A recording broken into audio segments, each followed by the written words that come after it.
Welcome to Inspire Physics classes friends. उम्मीद है कि आप सभी की तैयारी बहुत अच्छी चल रही होगी। दोस्तों, आपका कोस्ट गार्ड का एवं एयरफोर्स के दोनों एग्ज़ाम आने वाले हैं।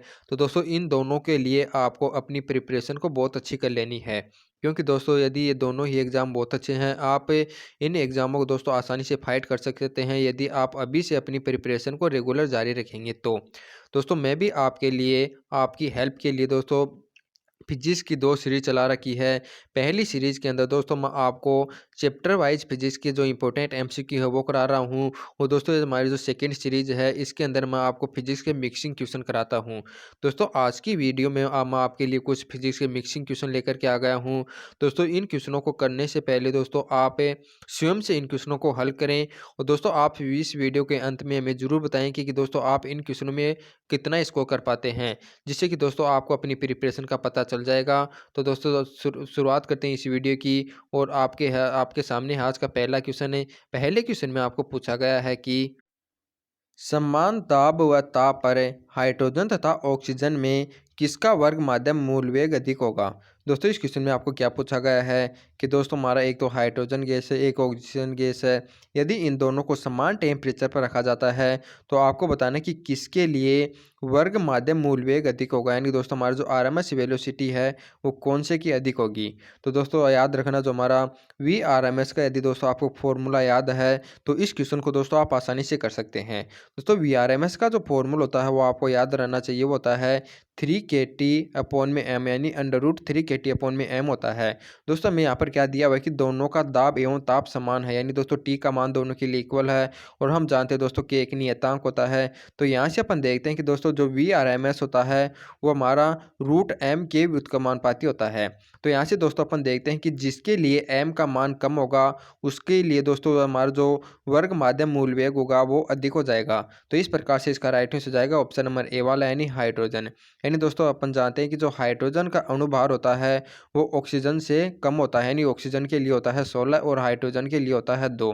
यानी दोस्तों यदि हाइड्रोजन का अणुभार कम है तो हाइड्रोजन का वीआरएमएस का मान हमारा अधिक हो जाएगा ऑक्सीजन से। तो इसका राइट आंसर जाएगा ऑप्शन नंबर बी वाला, यानी ऑप्शन नंबर ए वाला, यानी हाइड्रोजन। अब आपके लिए नेक्स्ट क्वेश्चन है। सेकेंड क्वेश्चन में क्या पूछा गया है कि यदि दो गैसों के अणु भार m1 तथा m2 हों तो किसी एक ताप पर दोनों गैसों के वर्ग माध्यम मूल वेगों v1 तथा v2 का अनुपात होगा। दोस्तों, इस क्वेश्चन में आपको क्या दिया हुआ कि दो गैस हैं, उनका अणुभार पहले का m1 है, दूसरे का m2 है, और दोनों को समान टेम्परेचर पर रखा गया है। तो इनका जो आरएमएस वेलोसिटी है उनका अनुपात बताना कितना होगा, रेशियो। तो दोस्तों इसके अंदर भी हमारा पहले वाला फॉर्मूला लगेगा। हम जानते हैं दोस्तों हमारा जो वीआरएमएस का फॉर्मूला होता है वो मैंने आपको बताया कि 3kT/m होता है। तो यहाँ से हम देखते हैं कि वीआरएमएस होता है वो √m के व्युत्क्रमानुपाती होता है। इसके कारण दोस्तों हमारा v1 एवं v2 का जो अनुपात हो जाएगा वो कितना हो जाएगा, √m2/√m1 हो जाएगा। तो इस प्रकार से इसका राइट आंसर जाएगा ऑप्शन नंबर बी वाला, यानी दोस्तों ये इसकी व्युत्क्रमानुपाती होता है। व्युत्क्रमानुपाती होने के कारण इसका जो अनुपात हो जाएगा वो इस प्रकार से हो जाएगा। तो इसका राइट आंसर जाएगा ऑप्शन नंबर बी। यानी दोस्तों हमारा जो आरएमएस वेलोसिटी का फॉर्मूला है आपको याद रहना चाहिए, वो होता है 3kT/m। दोस्तों, इससे संबंधित जो क्वेश्चन है वो आपके एग्जाम में बहुत पूछे जाते हैं। देखिए दोस्तों, ये क्वेश्चन है वो पहले कितनी एग्जामों में पूछा जा चुका है, और दोस्तों आपकी एयरफोर्स के एग्जामों में तो ये क्वेश्चन बार बार पूछे जाते हैं। तो इन फॉर्मूले को नोट कर लेना, और दोस्तों इस फॉर्मूले पर जो क्वेश्चन है इनको भी अच्छी तरह से याद कर लें। अब आपके लिए थर्ड क्वेश्चन है। थर्ड क्वेश्चन में क्या दिया हुआ है कि एक एच ऊंचाई के मनुष्य को अपना संपूर्ण प्रतिबिंब दर्पण में देखने के लिए कम से कम कितनी ऊंचाई के दर्पण का उपयोग करना चाहिए। दोस्तों, इस क्वेश्चन में क्या पूछा गया है कि दोस्तों एक एच ऊंचाई का मनुष्य है और वह दोस्तों अपना संपूर्ण प्रतिबिंब देखना चाहता है किसी दर्पण के अंदर। तो आपको बताना है कि यदि इस मनुष्य की हाइट एच है तो इस दर्पण की न्यूनतम हाइट क्या होनी चाहिए कि यह अपना पूरा यानी संपूर्ण प्रतिबिंब इस दर्पण के अंदर देख सके। तो दोस्तों इसका राइट आंसर हो जाएगा ऑप्शन नंबर सी वाला, यानी h/2। क्योंकि दोस्तों याद रखना, यदि कोई मनुष्य की हाइट h है और वह अपना संपूर्ण प्रतिबिंब किसी दर्पण में देखना चाहता है तो दोस्तों दर्पण की जो न्यूनतम हाइट है वो मनुष्य की हाइट का हाफ होनी चाहिए, यानी h/2 होनी चाहिए। यदि इससे कम हाइट का यदि दोस्तों आप दर्पण लेते हैं तो आप अपनी संपूर्ण हाइट यानी जो प्रतिबिंब है वो इसके अंदर नहीं देख पाएंगे, यानी न्यूनतम हाइट इसकी कितनी होनी चाहिए, h/2। तो इसका राइट आंसर जाएगा ऑप्शन नंबर सी। अब देखते हैं आपके लिए चौथा क्वेश्चन है। दोस्तों चौथा क्वेश्चन भी बहुत अच्छा है, ये भी आपके एग्जाम में बार बार रिपीट होता है। इसमें क्या दिया, समतल दर्पण की फोकस दूरी है शून्य, अनंत, बहुत कम, अनिश्चित। दोस्तों इस क्वेश्चन में आपको क्या बताना है कि जो हमारा प्लेन मिरर होती है उसकी फोकल लेंथ बतानी है कितनी होती है। दोस्तों आप इसको डायरेक्ट याद रखना होगा। याद रखना, तो समतल दर्पण होती है उसकी फोकस दूरी होती है दोस्तों अनंत। तो इसका राइट आंसर हो जाएगा ऑप्शन नंबर बी वाला। यानी दोस्तों अपन देखते हैं कि हमारा जो प्लेन मिरर होता है उसके अंदर दोस्तों यदि समांतर किरणें आती हैं तो दोस्तों वह परावर्तन के बाद यानी वह वापस उसी मार्ग पर लौट जाती है, यानी दोस्तों अनंत पर चली जाती हैं। और हम जानते हैं दोस्तों फोकस बिंदु क्या होता है। फोकस बिंदु वह बिंदु होता है यानी कि किसी दर्पण के अंदर यदि अनंत से आने वाली किरणें दोस्तों जिस बिंदु पर यदि एक दूसरे को काटती हैं वही हमारा बिंदु फोकस लेंथ होता है, यानी फोकस बिंदु होता है। लेकिन दोस्तों समतल मिरर के अंदर क्या होता है कि यदि जो समांतर किरणें आ रही हैं वो दोस्तों परावर्तन के बाद दोबारा ही समांतर होती हुई अनंत पर चली जाती हैं, तो अपन कह सकते हैं कि दोस्तों हमारा जो समतल दर्पण की फोकस दूरी होती है वो कितनी होती है, अनंत।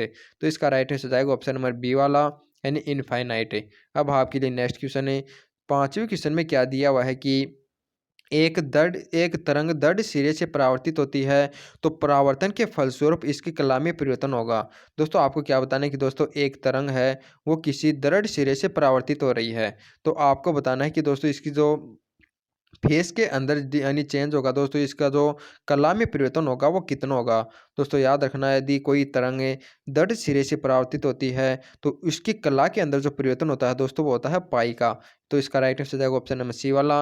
यानी दोस्तों यदि कोई तरंग है वो इस प्रकार से आ रही है और दोस्तों इस प्रकार से यदि यहाँ पर यदि परावर्तित होती है दोस्तों इसकी कला चेंज हो जाती है, यानी यह परावर्तन के बाद इस प्रकार से वापस अपने मार्ग पर लौटती है, यानी पहले नीचे जाएगी फिर ऊपर फिर नीचे। यानी दोस्तों यदि नीचे पहले यानी नीचे होती है तो यहाँ पर ऊपर हो गई, यदि यहाँ पर ऊपर है तो यहाँ पर नीचे हो गई, यानी दोस्तों इसकी जो कला है वो पाई से चेंज हो जाती है। तो इसका राइट आंसर जाएगा ऑप्शन नंबर सी वाला।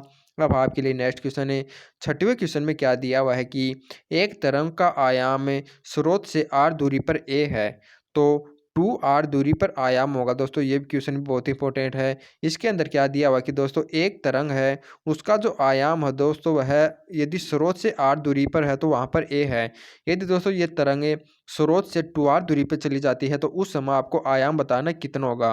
तो दोस्तों आपको याद रखना होगा कि दोस्तों हमारी जो तीव्रता है वो आपको पता होगा कि जो ए स्क्वायर के समानुपाती होती है और दोस्तों यह दूरी की व्युत्क्रमानुपाती होता है। तो इस प्रकार से अपन देखते हैं कि दोस्तों हमारा जो ए है वो हमारा व्युत्क्रमानुपाती प्राप्त होता है हमें डी के। तो यदि दोस्तों यहाँ पर जो डी का मान यदि दोस्तों अपन बढ़ाएंगे तो ए का मान हमारा कम होता जाएगा। यानी दोस्तों यदि दूरी का मान 2r हो गया है तो हमारा दोस्तों आयाम हो उसका घटकर कितना हो जाएगा, आधा हो जाएगा a/2। तो इसका राइट आंसर हो जाएगा ऑप्शन नंबर सी वाला।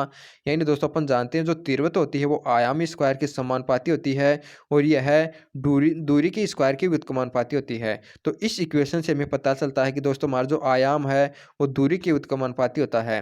तो यहाँ से अपन कह सकते हैं कि दोस्तों यदि दूरी का मान यदि 2 गुना हो जाता है तो आयाम का मान हमारा हाफ हो जाएगा, क्योंकि दोस्तों यही इसके व्युत्क्रमानुपाती होता है। तो इसका राइट आंसर जाएगा ऑप्शन नंबर सी।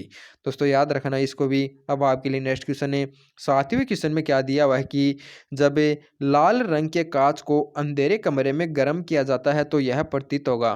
दोस्तों इस क्वेश्चन में आपको क्या पूछा गया है कि दोस्तों अंधेरा कमरा है, यानी दोस्तों ये कमरा उसके अंदर अंधेरा है और उसके अंदर दोस्तों हमारा जो लाल रंग का कांच है उसको गर्म किया जा रहा है। तो दोस्तों आपको बताना कि यह कैसा रंग का आपको दिखाई देगा। दोस्तों इसका राइट आंसर हो जाएगा ऑप्शन नंबर ए वाला, यानी हरा दिखाई देगा। दोस्तों हरा क्यों दिखाई देता है ये भी सुन लीजिए। दोस्तों याद रखना जो हमारा लाल एवं हरा है दोस्तों ये एक दूसरे के पूरक रंग होते हैं। तो दोस्तों हम जानते यानी दोस्तों यदि लाल रंग के कांच को यदि अपन गर्म करेंगे तो दोस्तों यह हरे रंग का जो प्रकाश है उसको अवशोषित करेगा।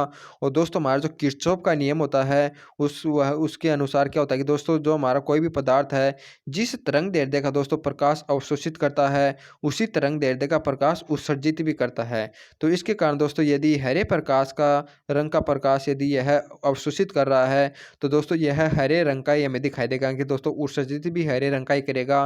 तो इस प्रकार से इसका राइट आंसर जाएगा ऑप्शन नंबर ए वाला।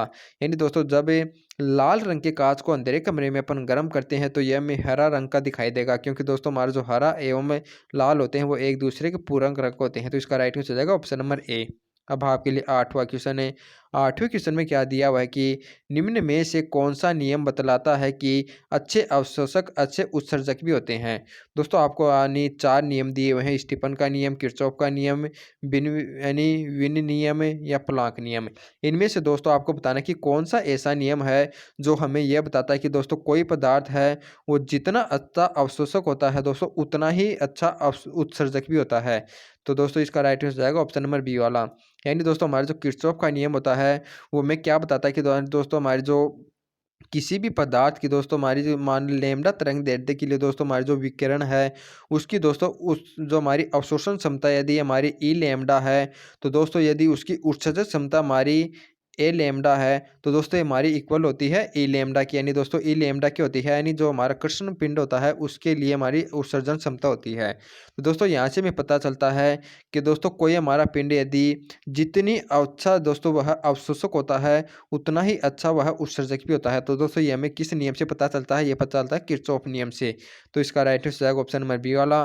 दोस्तों याद रखना जो किरचॉफ का नियम होता है हमें यही बताता है कि कोई हमारा पदार्थ है यदि वह अच्छा अवशोषक है यानी दोस्तों यदि किसी लैम्बडा यानी किसी तरंग दैर्ध्य की किरणों को अच्छी तरह से अवशोषित करता है तो दोस्तों वह उसी यानी किरण तरंग दैर्ध्य की किरणों की उत्सर्जित भी करता है। यानी यदि वह अच्छा अवशोषक है तो अच्छा उत्सर्जक भी है, यह नियम बताता है किरचॉफ का नियम। तो इसका राइट आंसर जाएगा ऑप्शन नंबर बी। अब आपके लिए नेक्स्ट क्वेश्चन है 15वें क्वेश्चन में क्या पूछा गया है कि यदि एल और आर क्रमशः धारिता तथा प्रेरकत्व को प्रदर्शित करते हैं तो एल से की विमा होगी। दोस्तों इस क्वेश्चन को आप 3 स्टार लगा लीजिए क्योंकि दोस्तों ये क्वेश्चन तो आपकी जो हमारी नवंबर में एग्जाम हुई है उसके अंदर दोस्तों हमारे जो 8 तारीख को जो अंतिम शिफ्ट ही उसके अंदर भी आया था, वो दोस्तों 4 तारीख को भी ये क्वेश्चन रिपीट हुआ है। तो दोस्तों ये क्वेश्चन तो बहुत ही इंपॉर्टेंट है।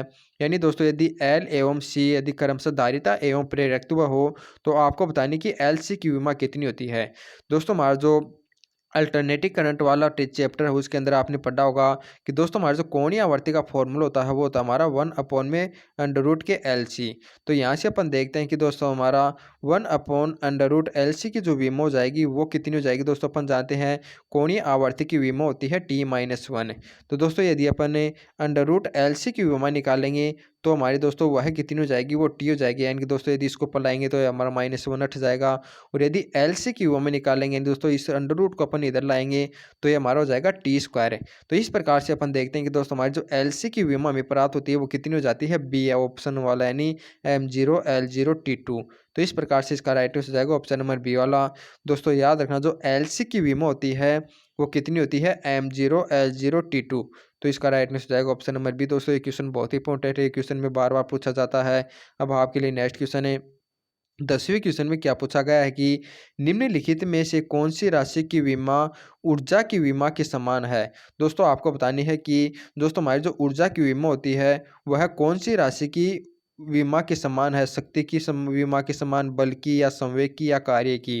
तो दोस्तों याद रखना जो हमारी कार्य की बीमा होती है दोस्तों वही ऊर्जा की बीमा होती है। तो इसका राइट आंसर जाएगा ऑप्शन नंबर डी वाला। यानी दोस्तों कि दोनों की जो बीमा होती है वो M1L2 T-2 होता है। तो इस प्रकार से इसका राइट आंसर जाएगा ऑप्शन नंबर डी वाला। यानी दोस्तों एनर्जी एवं जो कार्य है दोनों की बीमा समान होती है। अब आपके लिए नेक्स्ट क्वेश्चन 11वां है, इसमें क्या पूछा गया है कि पॉइसन अनुपात का मान नहीं हो सकता। दोस्तों आपको 4 मान दिए हुए हैं, इनमें से आपको बताना कि कौन सा ऐसा मान है जो हमारा दोस्तों पॉइजन रेशियो नहीं हो सकता। दोस्तों मैंने आपको बताया था कि इलास्टिसिटी वाला चैप्टर पढ़ाया था तब कि दोस्तों हमारा जो पॉइजन रेशियो होता है उसका मान दोस्तों -1 से 1/2 के मध्य होता है।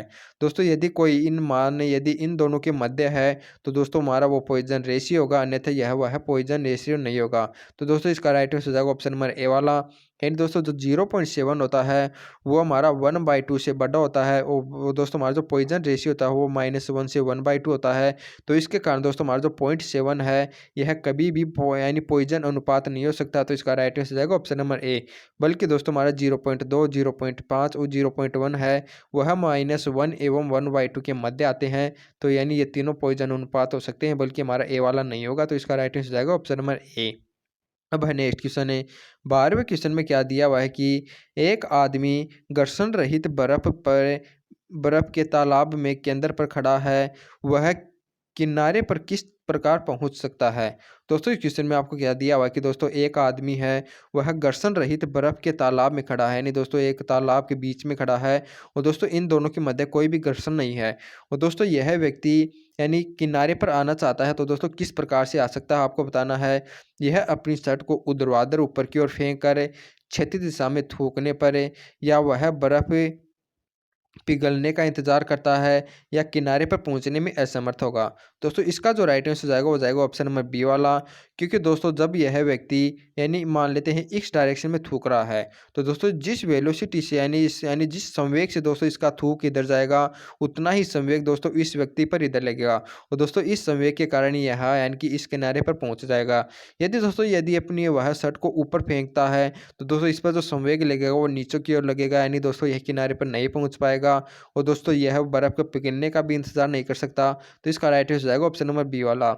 यानी दोस्तों एक आदमी है, वो घर्षण रहित यानी दोस्तों कोई बर्फ है और वो उस तालाब के बीच में दोस्तों इस पर खड़ा है और यह यदि किनारे पर आना चाहता है, तो दोस्तों यह एक ही कंडीशन में आ सकता है, जब यह यानी कोई भी दिशा में थूकता है, दोस्तों यह इसके विपरीत दिशा में किनारे पर पहुंच जाएगा। तो इसका राइट आंसर जाएगा ऑप्शन नंबर डी वाला यानी बी वाला, यानी क्षैतिज दिशा में थूकने पर वह किनारे पर पहुंच सकता है। तो इसका राइट आंसर जाएगा ऑप्शन नंबर बी। अब आपके लिए नेक्स्ट क्वेश्चन है।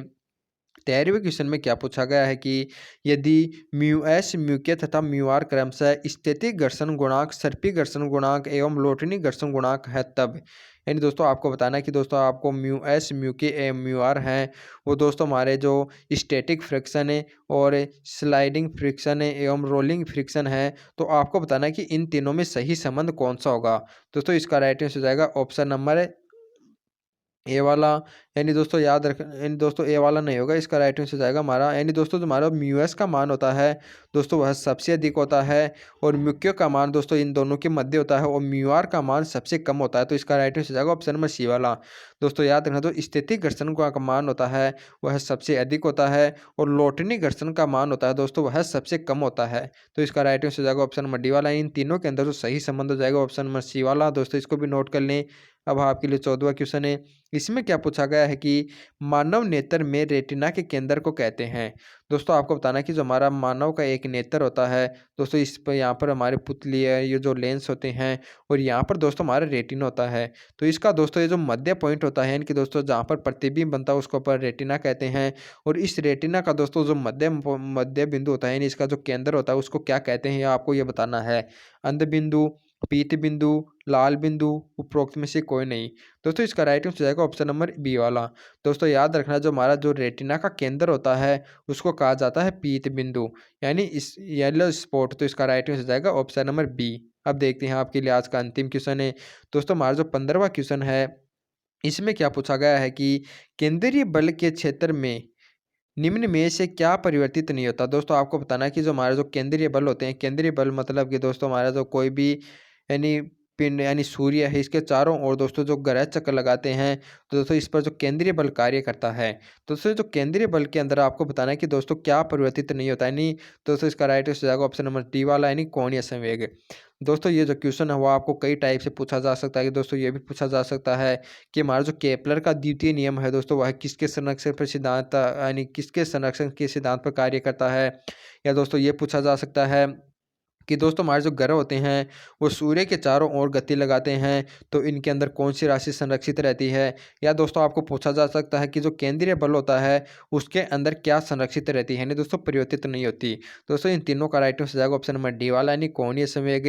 याद रखना दोस्तों, हमारा जो केपलर का द्वितीय नियम होता है वो कोणीय संवेग पर आधारित होता है। तो दोस्तों जो केंद्रीय बल होते हैं यानी केंद्रीय बल के क्षेत्र में जो हमारा परिवर्तित नहीं होने वाली राशि हो जाएगी वो हो जाएगी कोणीय संवेग। तो इसका राइट आंसर जाएगा ऑप्शन नंबर डी वाला। दोस्तों इसी के साथ हमारे आज के जो 15 क्वेश्चन है वो कंप्लीट होते हैं। दोस्तों ये क्वेश्चन आपको कैसे लगे आप कमेंट करके ज़रूर बताइएगा। यदि दोस्तों ये क्वेश्चन आपको अच्छे लगे हों तो दोस्तों आप इस वीडियो को लाइक करें और ज़्यादा से शेयर कर दें, जिससे कि दोस्तों आपको ऐसे ही जो अच्छे अच्छे क्वेश्चन हैं वो एग्ज़ाम तक मैं आपको रेगुलर प्रोवाइड करा सकूँ। दोस्तों आप ये भी ज़रूर बताएं कि इन 15 क्वेश्चन में आपने कितना स्कोर किया। दोस्तों तब तक आप अपनी पढ़ाई को रेगुलर रखें और अब मिलते हैं आपको अगले नेक्स्ट वीडियो में। तब तक सभी को जय हिंद दोस्तों।